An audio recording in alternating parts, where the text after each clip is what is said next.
वो खाकी वर्दी की लाशें कहां है? जब तक वो नहीं होगा, जब तक आप इनसे जमीन नहीं लेंगे, मैं आपको गारंटी दे रहा हूं, आपकी शो में आज की तारीख में आप नोट कर लेना नाविका जी, 90 दिन के अंदर फिर हमला करेंगे और आप कुछ नहीं कर पाओगे। ये सब बातें क्यों कुछ नहीं कर पाएंगे? इसलिए बता रहा हूं आपको। सुनिए एक मिनट, कन्वेंशनल सुपीरियरिटी जो हमारी है वो पाकिस्तान से 5 गुना बड़ी है। ये तो मुझे पता है क्योंकि मैं फौज का हूं, मेरे सीनियर हैं, they also know, so this is not a mystery. It might be mystery to a lot of people who are not from the forces. मेरे लिए कोई मिस्ट्री नहीं, मुझे तो पता है। प्रॉब्लम पता है क्या है? हम लोगों के साथ सबसे बड़ी प्रॉब्लम भारत में शत्रुबोध नहीं है। We don't understand who the enemy is and that is our biggest problem and I take 30 seconds and tell you why. Right? आपको लगता है जो भी कह रहा है, मैं कह रहा हूं मेरे सारे panelist all very well respected, अगर किसी को ऐसा लगता है कि आपने पाकिस्तान को परमानेंट डैमेज करा है, you are very sadly mistaken.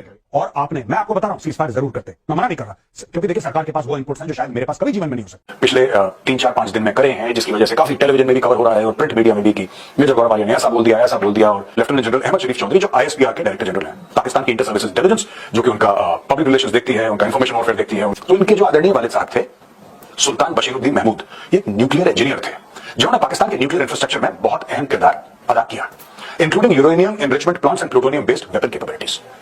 हमें चाहे बुरी लगे ये बात, क्योंकि हम इंडियंस हैं, लेकिन फिर पाकिस्तानी वो एक हीरो है भाई। अपने मुल्क को अगर कोई न्यूक्लियर वेपन दिलवाने में या उसके रास्ते में चल के कुछ मदद कर रहा है अपने मुल्क की, तो जाहिर सी बात है पाकिस्तानियों के लिए वो हीरो होगा and we can not deny दैट। भारतीयों को पाकिस्तान से जो चुपेड़ें पड़ी हैं और जो वर्ल्ड वाइड ह्यूमिलिएशन हुई है, उसका एक जिम्मेदार ये शख्स भी है जो बैकग्राउंड पर जिसकी आप तस्वीर देख रहे हैं, मेजर गोबर आर्या। इसने इतना पाकिस्तान को प्रोवोक किया और इस वक्त भारत में 2 शख्सियात सबसे ज्यादा जलील हो रही हैं, एक तो नरेंद्र मोदी और दूसरा ये मेजर गोबर आर्या, क्योंकि इस अनप्रोफेशनल आदमी ने जो भगोड़ा है, उसने पाकिस्तान के बारे में अपने सोशल मीडिया या फिर जिन जिन प्लेटफॉर्म्स पर जाकर ये अपने मीडिया में पाकिस्तान के खिलाफ बकवास करता था, ऐसी बड़ी बड़ी फेंकी कि भारतीय ये समझ बैठे कि यही सच है। और फिर क्या हुआ वो रहती दुनिया तक इंशाल्लाह इंडिया को याद रहेगा। अब मेजर गोबर आर्या के क्या तासुरात हैं, आप ये जरूर जानना चाहते होंगे, तो आज की इस वीडियो में हम आपको वही सब कुछ दिखाएंगे। कल का एक सीज फायर के बाद का क्लिप आपको दिखाते हैं, जब मेजर गौरव आर्या ये कहता पाया गया कि पाकिस्तान 90 दिन के अंदर अंदर पाकिस्तान पर एक बार फिर हमला करेगा। बीच में वो झूठ मूठ भी मारता रहा, जो कि उसकी आदत है, आपको पता ही, आप तो उसे जान चुके होंगे, हालांकि मैं पहले से जानता था। तो एक वो आपको दिखाते हैं कि किस तरह अब डर का माहौल है और भारतीय अगले एक लंबे अरसे तक डरते रहेंगे। और साथ ही साथ अपने सोशल मीडिया पर या अपने चैनल पर वो 2 दिन बाद नमूदार हुआ है। और अब वो जनरल अहमद शरीफ चौधरी के बारे में, जिन्होंने तने तनहा या फिर अपने साथ बाकी फोर्सेस के लोगों के साथ मिलकर जो भारत समेत दुनिया भर को वो इंफॉर्मेशन दी जो वो जानना चाहते थे, प्रिसाइज, विद डेटा, विद सबूत, विद एवरीथिंग, जिसमें रेडार की सारी पोजीशनिंग, जिसमें भारत के ठिकानों पर हमले होने की सारी एविडेंस वगैरह फराहम की है, जिसमें S-400 भी उनका शामिल है। वो सारा का सारा जिसने पूरे भारत के नैरेटिव को वाड़ कर रख दिया, वो शेर हमारा है अहमद शरीफ चौधरी। उसके बारे में या उसकी फैमिली के बारे में अब वो बोलना शुरू हो चुका है और क्या कुछ कह रहा है। और अहमद शरीफ चौधरी जो कि एक न्यूक्लियर इंजीनियर और साइंटिस्ट के बेटे हैं, उनके बारे में अब क्या कुछ कह रहा है, ये सुनिए जरा, फिर आपको पता लगेगा कि भारत के अंदर अहमद शरीफ चौधरी ने कितनी अकेले अपनी धाक बिठा रखी है। वीडियो पर आगे बढ़ने से पहले चैनल को जरूर सब्सक्राइब कीजिएगा। कमेंट सेक्शन में पाकिस्तान जिंदाबाद और इस गोबर आर्या के बारे में भी जरूर कुछ लिखिएगा। गौरव भाई, जवाब दें। नाविका जी, मैं आपको बताता हूं कि ये बात कि हमारा एयर डिफेंस बेहतर है और पाकिस्तान को एक्सपोज कर दिया, ये तो एज अ फौजी मुझे भी पता है, मेरे सीनियर बैठे हैं उनको भी पता है। ये नई बात थोड़ा है, हमें पता है कन्वेंशनल सुपीरियरिटी जो हमारी है वो पाकिस्तान से 5 गुना बड़ी है। ये तो मुझे पता है क्योंकि मैं फौज का हूं, मेरे सीनियर हैं, they also know, so this is not a mystery. It might be mystery to a lot of people who are not from the forces. मेरे लिए कोई मिस्ट्री नहीं है, मुझे तो पता है। This is the Indian army that we are talking about. ये तो ठोक के काट के टुकड़े कर देंगे। प्रॉब्लम पता है क्या है? हम लोगों के साथ सबसे बड़ी प्रॉब्लम भारत में हमें शत्रुबोध नहीं है। We don't understand who the enemy is and that is our biggest problem and I take 30 seconds and tell you why. Right? आपको लगता है जो भी कह रहा है, मैं कह रहा हूं मेरे सारे panelist all very well respected, अगर किसी को ऐसा लगता है कि आपने पाकिस्तान को परमानेंट डैमेज करा है, you are very sadly mistaken.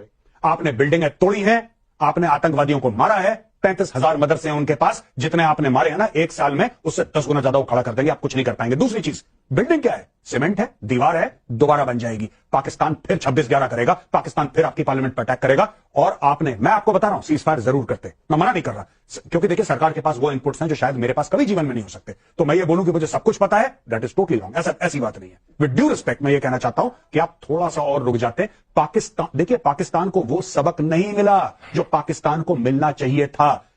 कहां है लाशें पाकिस्तानी पंजाबी फौज की? कहां है लाशें? आतंकवाद को मारा, वेरी गुड, आतंकवादियों को मारा, वेल डन। लाशें कहां है? वो खाकी वर्दी की लाशें कहां है? जब तक वो नहीं होगा, जब तक आप इनसे जमीन नहीं लेंगे, मैं आपको गारंटी दे रहा हूं, आपकी शो में आज की तारीख में आप नोट कर लेना नाविका जी, 90 दिन के अंदर फिर हमला करेंगे ये, और आप कुछ नहीं कर पाओगे। ये सब बातें क्यों कुछ नहीं कर मैं पाएंगे? इसलिए बता रहा हूं सजन आपको। हाजी, सुनिए, एक minute, sorry to tell you this. मैं आपको एक बात बताता हूं। पाकिस्तान इज कंपल्सिव, पाकिस्तान के साथ उसको करना है, उसकी मजबूरी है, क्योंकि पाकिस्तान ने कश्मीर के अराउंड अपनी डोमेस्टिक और अपनी पूरी डिप्लोमेसी, इंटरनेशनल पॉलिसी, पाकिस्तान में पब्लिक प्रेशर इतना है, इतना ज्यादा है। एसपीआर तो उसके हेड हैं लेफ्टिनेंट जनरल अहमद शरीफ चौधरी। तो इनके जो आदरणीय वालिद साहब थे सुल्तान बशीरुद्दीन महमूद, ये एक न्यूक्लियर इंजीनियर थे जिन्होंने पाकिस्तान के न्यूक्लियर इंफ्रास्ट्रक्चर में बहुत अहम किरदार अदा किया, including uranium enrichment plants and plutonium based weapon capabilities. हमें चाहे बुरी लगे ये बात, क्योंकि हम इंडियंस हैं, लेकिन फॉर पाकिस्तानीज वो एक हीरो हैं। भाई अपने मुल्क को अगर कोई न्यूक्लियर वेपन दिलवाने में या उसके रास्ते में चल के कुछ मदद कर रहा है अपने मुल्क की, तो जाहिर सी बात है पाकिस्तानियों के लिए वो हीरो होगा, and we can not deny that. We may not like it, हमें शायद ना पसंद आए, लेकिन ये बात तो हमें माननी पड़ेगी कि पाकिस्तानी इसके लिए हीरो हैं। अब 1998 में ये रिटायर कर जाते हैं और सुल्तान बशीरुद्दीन महमूद, आदरणीय पिताजी डीजी आईएसपीआर के जनरल साहब के, उम्मा तामीर नौ, यूटीएन, उम्मा तामीर नौ एक ऑर्गेनाइजेशन, एक एनजीओ चलाते हैं, और ये तालिबान कंट्रोल्ड अफगानिस्तान में काम करती है। ये उस समय तालिबान का राज होता है और ये लोग वहां पे अपना काम करते हैं, राइट। और दुनिया को यह बताया जाता है कि ये एक एनजीओ है उम्मा तामीर नौ, और इसका काम है स्कूल बनाना, इंफ्रास्ट्रक्चर बनाना, ये सभी करते हैं। अब अगस्त 2001 में यही सुल्तान बशीरुद्दीन महमूद साहब, इनके वालिद लेफ्टिनेंट जनरल अहमद शरीफ चौधरी जो आज के डीजी आईएसपीआर हैं, उनके वालिद साहब and his colleague Chaudhry Abdul Majeed, ये जाके सन 2001 में ओसामा बिन लादेन से मिलते हैं। ये गए थे स्कूल बनाने के लिए, तो स्कूल नहीं बना पाए ओसामा बिन लादेन से, और ऐमान अल जवाहिरी से ये लोग मिलते हैं और कहते हैं कि साहब हम न्यूक्लियर साइंटिस्ट हैं और आप बताइए आपको क्या चाहिए, क्योंकि आप जो कर रहे हैं लार्जर कॉज के लिए हम इससे बड़ा इंप्रेस्ड हैं और हम आपकी मदद करना चाहते हैं। तो ये लोग दोनों के दोनों ये चाहते हैं, यानी कि सुल्तान बशीरुद्दीन महमूद और उनके मित्र चौधरी अब्दुल मजीद, ये ओसामा बिन लादेन से और ऐमान अली जवाहिरी से मिलते हैं और न्यूक्लियर, केमिकल और बायोलॉजिकल वेपन्स की टेक्नोलॉजी शेयर करने की बातें करते हैं। जाहिर सी बात है रिटायर हो चुके हैं तब तक पाकिस्तान के न्यूक्लियर प्रोग्राम से, लेकिन जो नॉलेज है वो तो है और जो एक्सेस है वो तो है। अब रिटायर हो जाते हैं इसका मतलब थोड़ा ना, जिस दिन अगर कोई रिटायर होता है, कोई साइंटिस्ट या डॉक्टर कोई रिटायर हो जाए, डॉक्टर थोड़ा भूल जाता है। जिस अस्पताल में उसने 30 साल काम करा, उस अस्पताल में उसके कॉन्टैक्ट्स तो हैं, उसके जूनियर्स तो हैं वहां पे। तो ये कहते हैं कि आप कॉन्टैक्ट्स की फिक्र मत करिए और न्यूक्लियर, बायोलॉजिकल और केमिकल हथियारों की बात करिए, हम आपकी क्या मदद कर सकते हैं। अच्छा, ये बातें सुन के दुनिया में कंसर्न हो जाता है कि भाई ये आतंकवादियों को न्यूक्लियर, केमिकल और बायोलॉजिकल हथियार देने की बात कर रहे हैं, तो घंटियां बजती हैं, अलार्म बेल्स बजती हैं, ठीक है।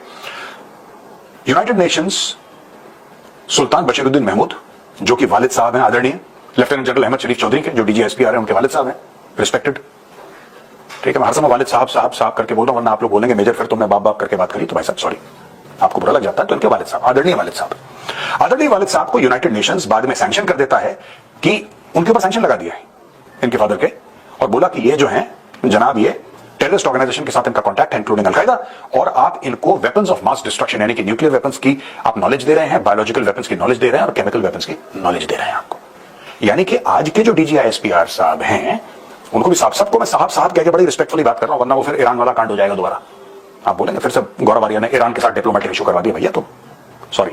लेफ्टिनेंट जनरल अहमद शरीफ चौधरी साहब, जो कि डायरेक्टर जनरल साहब हैं इंटर सर्विस पब्लिक रिलेशन साहब के, उनके वालिद साहब को यूनाइटेड नेशंस सैंक्शन कर देता है और बोलता है कि आप आतंकियों को न्यूक्लियर टेक्नोलॉजी दे रहे हैं, केमिकल वॉरफेयर की टेक्नोलॉजी दे रहे हैं, बायोलॉजिकल वॉरफेयर की टेक्नोलॉजी दे रहे हैं।